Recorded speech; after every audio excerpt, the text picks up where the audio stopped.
अहम खबर यह है, पेट्रोलियम मसनूआत की कीमतें कम कर दी गई हैं। पेट्रोल और हाई स्पीड डीजल 5 रुपए फी लीटर सस्ता कर दिया गया है। मिट्टी का तेल 7 रुपए 1 पैसे फी लीटर सस्ता।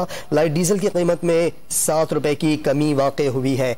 वाज़े रहे, गुज़िश्ता रोज आपको ये खबर दी थी कि इम्कानात है 4 से 5 रुपए पेट्रोलियम मसनूआत की कीमतों में कमी का इम्कान जाहिर किया जा रहा था, और आज खबर ये आई है कि पेट्रोल और हाई स्पीड डीजल 5 रुपए फी लीटर सस्ता कर दिया गया है। पेट्रोल और हाई स्पीड डीजल 5 रुपए फी लीटर सस्ता किया गया। मिट्टी का तेल 7 रुपए 1 पैसा फी लीटर सस्ता किया गया है।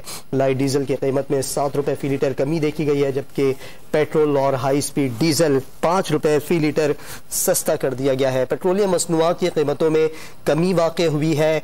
गुज़िश्ता रात डॉम न्यूज़ ने आपको ये खबर दी थी कि इम्कानात जाहिर किए जा रहे हैं पेट्रोलियम मसनूआत की कीमतों से मुतालिक 4 से 5 रुपए फी लीटर कमी आएगी, और आज ये अहम खबर सामने आई कि पेट्रोल और हाई स्पीड डीजल 5 रुपए फी लीटर सस्ता कर दिया गया है। इससे पेट्रोल और डीजल ही नहीं, मिट्टी के तेल की कीमतें भी कम हुई है। मिट्टी का तेल 7 रुपए 1 पैसा फी लीटर सस्ता हुआ है। पेट्रोल और हाई स्पीड डीजल 5 रुपए फी लीटर सस्ता कर दिया गया है, और नई कीमतों का इतलाक भी जल्द ही हो जाएगा।